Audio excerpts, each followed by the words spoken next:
Welcome to Real Talk, Real Women. My name is Miriam Khalladi and today we have certified personal trainer, video host and best-selling author Amy Mack on the show. Welcome Amy, how are you?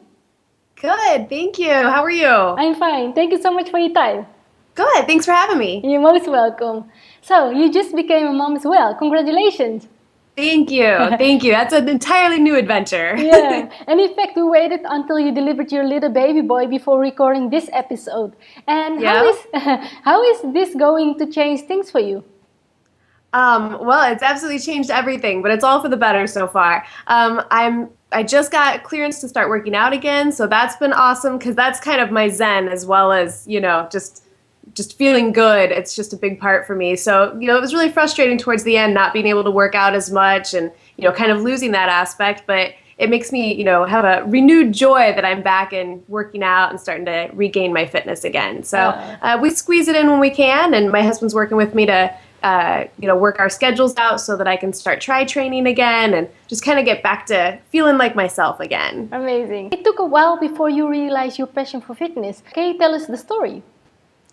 Yeah, sure. So I've always never been able to sit still. That's always been my thing. And so I started out as a banker, and that just wasn't working for my lifestyle. I just couldn't sit still, and I was bored, and I just was trying to fit in fitness and dance and stuff when I could. And then eventually I just decided to move to Chicago and work on being a hip hop dancer. So I got a dance scholarship and started working up there. Then I was trying to figure out a way to be able to keep the body that I needed to be able to dance, but to still be able to make a little bit of money. So I just kind of started doing some personal training, and then absolutely fell in love with it and realized that I really liked being able to share with people how much I liked fitness and how it made me feel so good. And I think so many people that don't realize that, I feel bad for them, and I want to just kind of share that and say, you know what, you'll be amazed how much better you feel when you just get moving a little bit. So it just kind of evolved from there. My husband was into podcasting, so I started an audio show, and then that evolved into a video show,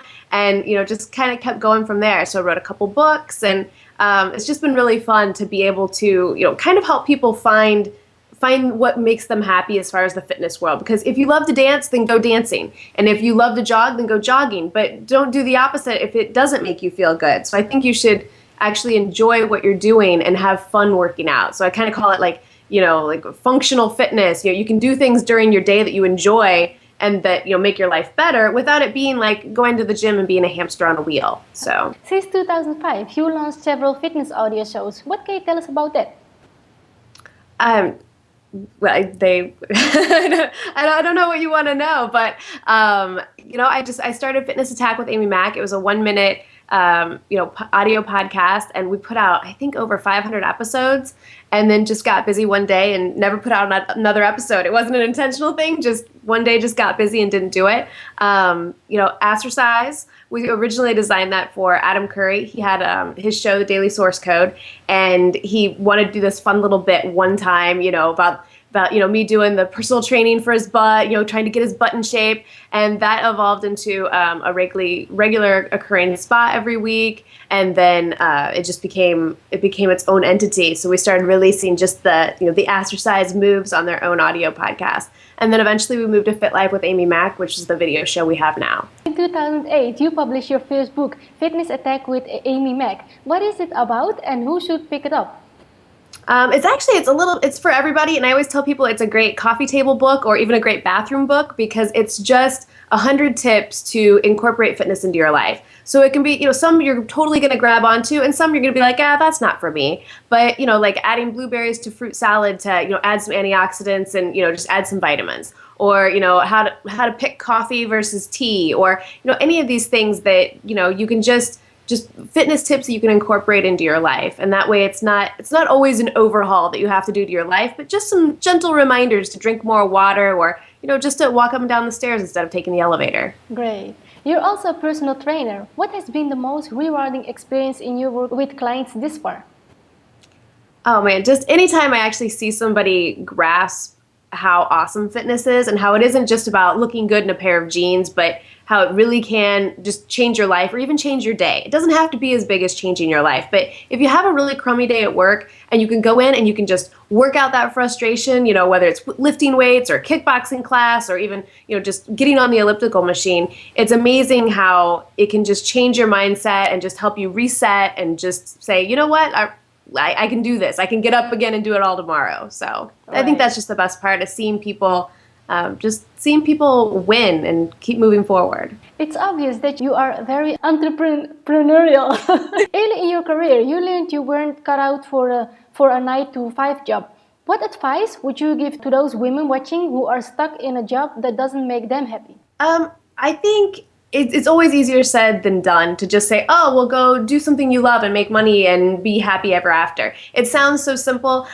It's all about having a strategy and figuring out what you can do, what steps you can take to get you towards that goal. So if you're in a 9-to-5 and you don't want to be, or if you're a contractor and you're trying to be employed, or if you're just trying to add fitness into your life, no matter what it is, I think it's all about organization and planning, and then having the support system around you that helps you to get there.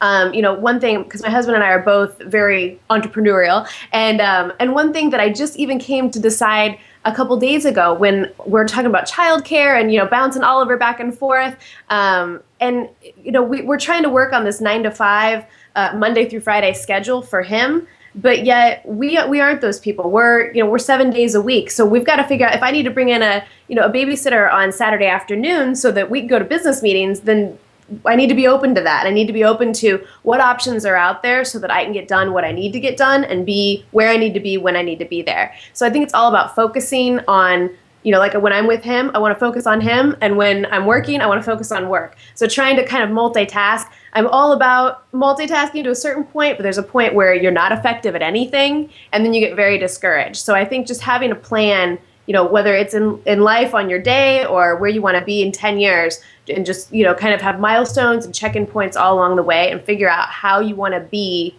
where you want to be. Great. You've dedicated the last 5 years of your life to With Amy Mac, where you provide people with information about achieving and maintaining a healthy and fit lifestyle. What is the first step people generally must take towards a better lifestyle? Just getting started. Absolutely just getting started, whether it's starting with having breakfast or going for a walk or walking their dog, just getting a gym membership and then actually using it, taking the elevator or taking the stairs instead of the elevator, drinking more water. All these things are just, you have to decide. It's not starting on the first of the year or starting on the first of the week. It's just deciding tomorrow or even today, I'm just going to do one thing and I'm going to feel a little bit better. I'm going to eat a little bit healthier. And then it just I've always found that it's kind of an avalanche. I always tell people to start working out first and then the diet will follow, because everybody's always about dieting and trying to cut calories and cut fat and, all this thing, and then get into the gym at the same time. And when you try and overhaul everything, you're just setting yourself up for failure, because you have to set up habits and, create an entirely different way of doing things. So it's always best to just get started with one thing. I'm going to start carrying a water bottle around with me, and I'm going to drink water every opportunity I can.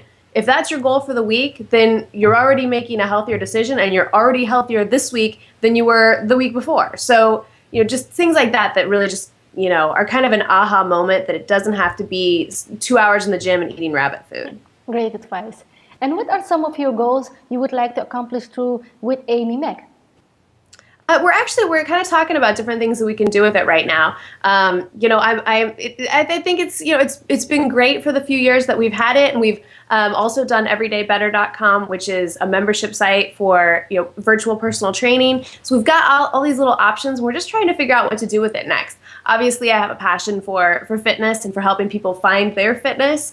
So I'm open to suggestions on what people would like to see out there, because I think it's ready for the next phase, and I don't know what that is yet. I know you're also working on your second book. Is there anything you can share about that at this point? Yeah, it's along the same lines. It's another 100 tips on working out and, how to incorporate fitness into your life. And it's broken down a little bit different than the first one is. It actually has some categories. So if you want to focus on the gym or food or, fitness in your workplace, it kind of breaks down things a little bit more by topic. Fantastic. Where can people go to learn more about you online? They can go to withamymac.com. Thank you. And I will make sure to put all the links below this video. Okay, awesome. Is there anything else you would like to cover today that you feel we've missed? I think we're good. Thank you so much, Amy. It was a blast to have you on. Oh, thank you. Thank you. And thank you so much for watching. My name is Miriam Khalladi, and I will see you on the next episode of Real Talk, Real Women.